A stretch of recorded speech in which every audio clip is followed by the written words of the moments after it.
Today, we're lucky enough to be sitting with Congressman Chris Smith, who has been a major human rights advocate in Congress for over 40 years. Cassidy, thank you for having me on. It's so great to see you today. Could you start off by telling us a little bit about yourself, your family, and your political career thus far? I actually got involved in politics in the early 70s. I did work on in the pro-life movement, I still do.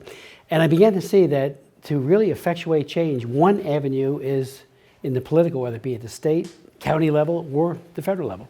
And I worked on a few other campaigns. I actually ran somebody else's campaign in 1976 and really got the kind of like the Potomac fever that I really wanted to make a difference in Washington. That's great. And could you tell us about your family? Sure. I've been married for 45 years to my dear wife, Marie. We have 4 children, 7 grandchildren, and we're just, we see them all the time, which is so nice. And it really is a blessing beyond words. You know, my wife is a great writer, so I write speeches all the time. I have a great staff too, believe me. We're always trying to figure out how best to advance the ball on human rights, democracy building, humanitarian initiatives. I've written 3 laws on the issue of autism. It came right out of casework. People came into my office and I said, my God, we haven't done anything on the federal level vis-a-vis autism. Mm-hmm. So I wrote a law, and now the second one, now a third one. And we do that on a lot of things. Same way with human trafficking and all these other issues. It's all about responding to a unmet human need or a need that needs to be embraced even more and trying to resolve it. We also, my staff and I and my wife, we pride ourselves on helping people one-to-one in our district. We've had about 94,000 individual casework problems we've worked on. Sometimes the staff just handles it and tells me about it. Other times I go to bat for the constituent or for the township or whatever it might be to try to achieve a positive outcome. So, and it does come from the whole idea of public service. I love public service. I love the idea that you can wake up in the morning, write down an idea, and maybe a year from then, or in some cases one took 8 years, you have a law that's having a positive impact on people. It's amazing. It sounds like you've made a lot of progress at the congressional level, and seems like you have a really great support system. Oh, I sure do, and that is key. You know it, Cassidy. And we're always open to new ideas that come in from, whether it be the South Korean diaspora or others who are interested parties. They have a wealth of knowledge that needs to be tapped and then put into some kind of form of legislation or resolution or hearings or all 3. And I listen. One of the things, I know I'm talking now, but I'm a great believer in aggressive listening. You hear things and you say, wait a minute, we could do this.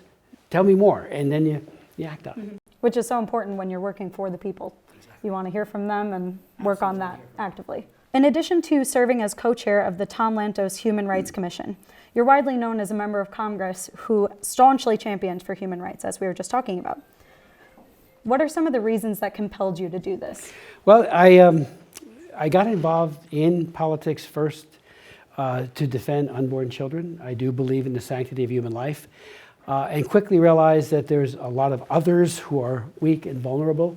And my first year in office, I got very involved with the cause of Soviet Jews. I went to Moscow and Leningrad on their behalf, met with Soviet officials, and saw just because they happened to be Jewish, the entire Soviet state and the dictatorship, the Kremlin, came down and crushed them. And then I saw it with the Christians, same way in the Soviet Union, in the East Bloc countries. I read a book called Tortured for Christ by a pastor from Romania named Richard Wurmbrand. And he talked about what communism does to faith. It's not, as Solzhenitsyn said, it's not, in his book, The Gulag Archipelago, it's not a matter of atheism, it's militant atheism. There's a hatred of God at the core. And if you go back and look at Marx and Engels and others, they didn't dislike God. They didn't say, oh, he's just a concept, he's just the opium for the people. They hate God.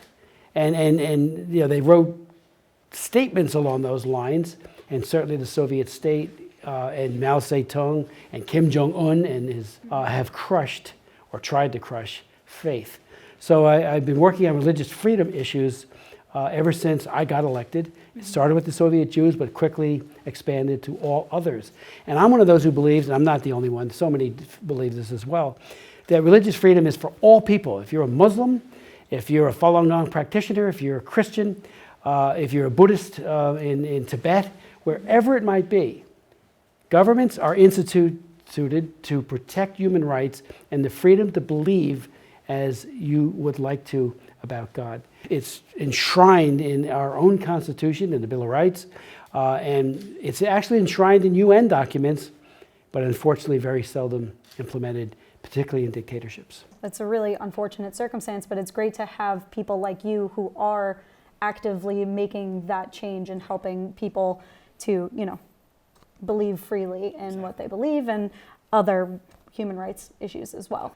Well, it's really refreshing to see that you are someone who doesn't just talk the talk, you walk the walk as well. So anything that you are advocating for, you are actively making a difference. That's a great point. And trafficking, Cassidy, is another example. When I became aware, because I was very much involved with human rights in the Soviet Union, including for Soviet Jews, but just democracy and in general, we all thought that they would somehow, matriculate into a democracy. Didn't happen. But it also meant that the organized criminal elements of many of these countries, including Russia, went into selling women, turning women into commodities for sale in order to exploit them and make huge amounts of money. We now have a human trafficking epidemic, sex and labor trafficking.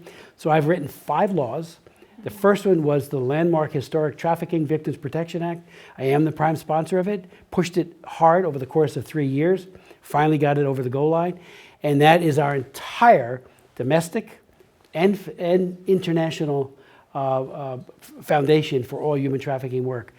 We encourage states to pass their own laws, many have, and we encourage countries to either borrow from our ideas or from others, pass very effective laws to protect the victims and prosecute the traffickers. Which is great, and I think that a lot more people are being more conscious of this situation now, especially. You see it on social media, you hear about it in politics, and it's just really important because it's affecting everyone. Even if you're not a person who is into politics, you need to know about this issue and be very aware. As a young woman myself, it's something that I think about pretty often, that you have to just always be thinking about your situation and helping others around you in any way that you can. In the last bill that I did, it's law, we named it after Frederick Douglass, the tremendous abolitionist who himself was a slave and helped lead against the fight against slavery. He was one of the leaders in the world, but especially in the U.S. with Lincoln, as it turned out. Well, this one, we named it after Frederick Douglass, but here's what we did in the last bill, and I have another bill pending to build on that law, to really aggressively promote situation awareness among our students in an age-appropriate way, K through 12. We have a whole program that's been initiated pursuant to that law, so that they know what's going on. That guy that seems like to being so kind, next thing you know, he has her on drugs, next thing you know, he's selling her. Yeah. And to let the teachers know that the principals, they need action plans. We're doing the same thing with hotels to make their personnel situationally aware, with flight attendants. If you see something that doesn't look right, we say that about terrorism. We also say it about trafficking.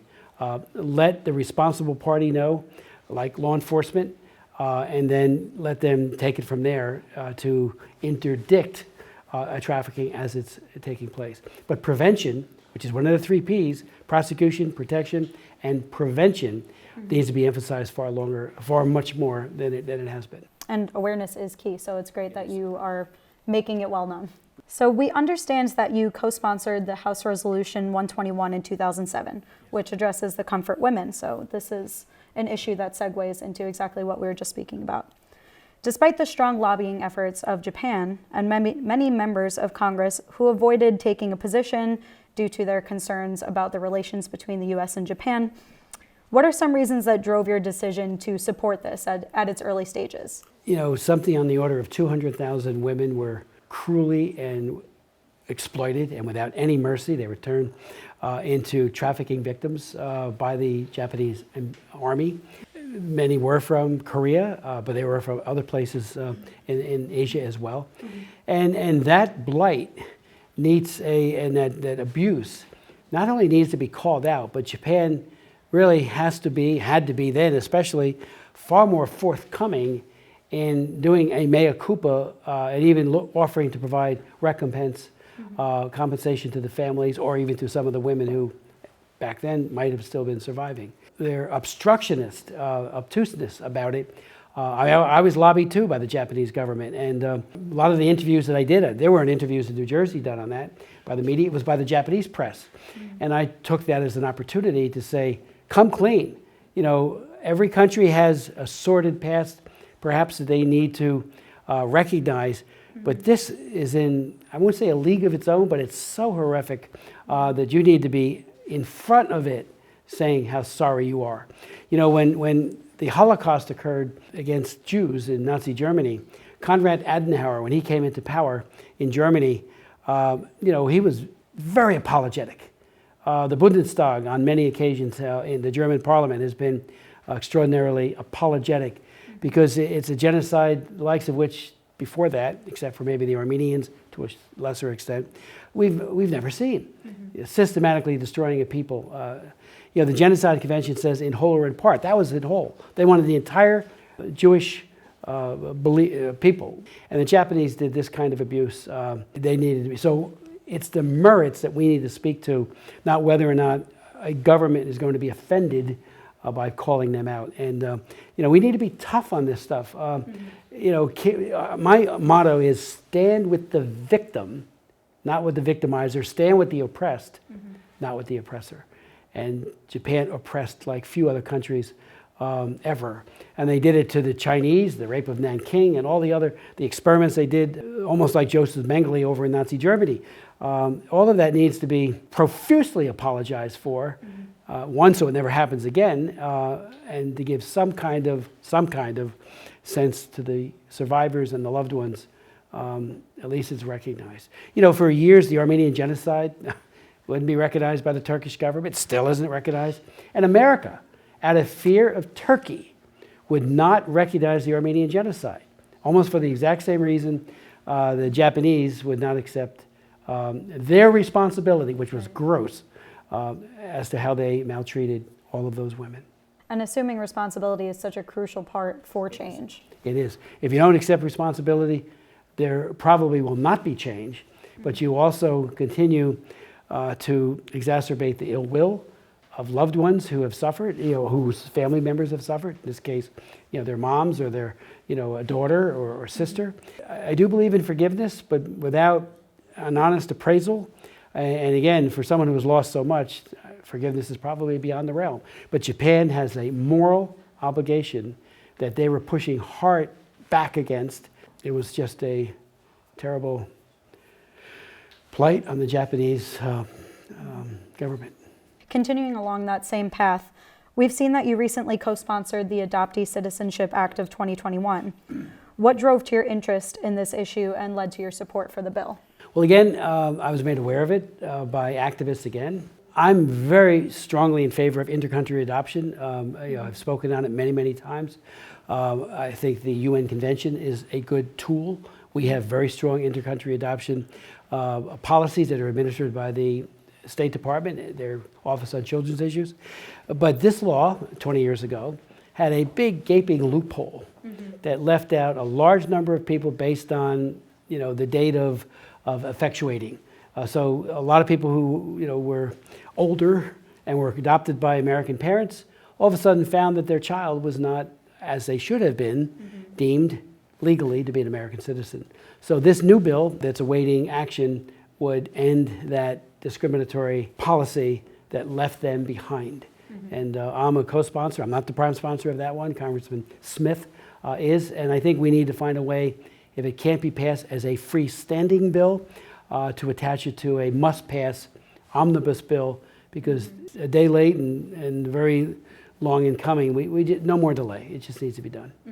And it's a shame because as I was reading about this particular issue, I noticed that a lot of the people that were willing to speak out on their experiences, a lot of them didn't even know that they weren't technically a legal citizen, and sometimes their parents didn't even know. They assumed that when they were adopted, they were just going to have this right, and that seems to be a huge part of that issue and that loophole that you were talking about for those people who didn't hit that first requirement. And the estimates, you know, probably in excess of 120,000 over a long period of time came in from South Korea.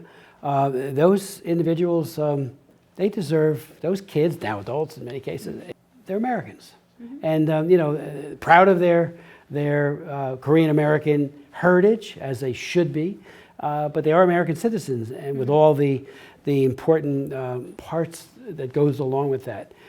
And there are many people who have noted that they're being deported to this country that they don't really know anything about. Right. Even though they were born there, the majority of their life has been spent in the United States, and so they feel very out of place in both countries now, which is a shame. It's only illegally out of place in terms of this country because they are here, they're Americans, they're our neighbors.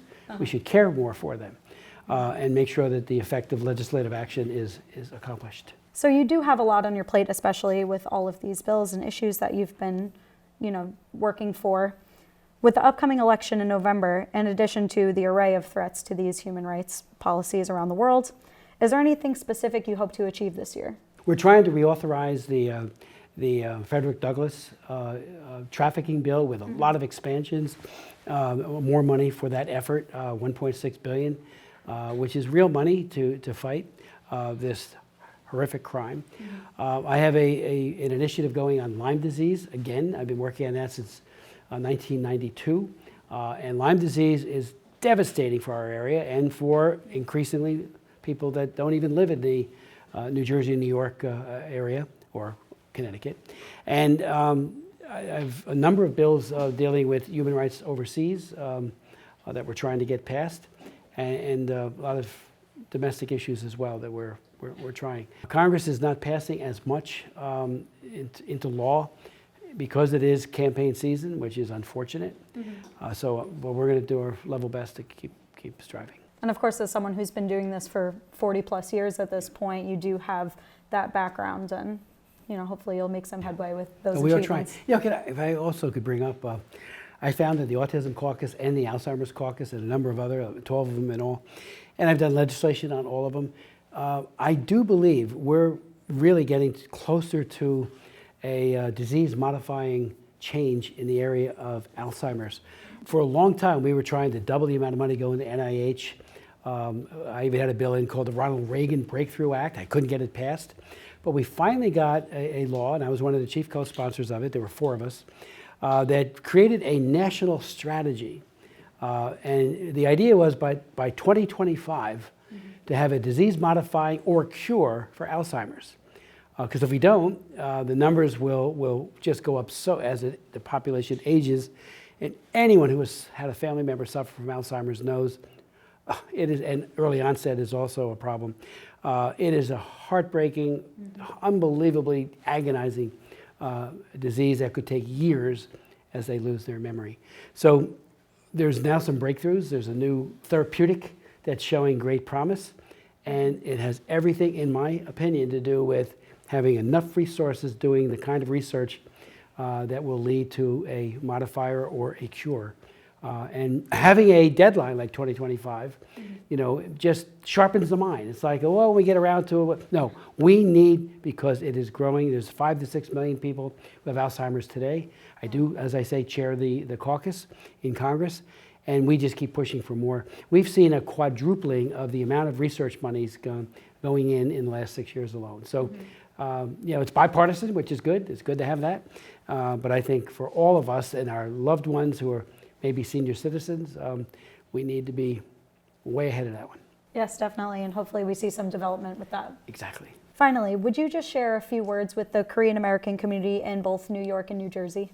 Let me just say to all the Korean Americans how grateful we all are for your contribution to our society. It's your society, it's our society. You are very, very well thought of. We thank you for bringing such enthusiasm to this democracy. And for those who escaped from the North, you bring a very special sense of what it's like to live under a dictatorship. And I've met many people who have escaped as refugees, maybe as many as 100, sat for hours listening to them. And so I thank you and the South Koreans, but especially those who have escaped, for your courage, for your faith. I've met so many people who have found, I happen to be a Christian, I'm a Catholic, many people who have found God, and you remind all of us, because sometimes if you live in a society like the United States where there's a lot of other things drawing us away. I mean, I love football. If you watch too much, you may not be going to church. So I'm just saying, when you're in a dictatorship, it does cause one to think about priorities, and you help to remind us the centrality of God and the love of nation, the love of family. But you are making tremendous contributions to our society, our shared society, and we thank you so much. Amazing. And thank you so much for sitting with us today. It's been a pleasure. Thank you so much, Cassidy.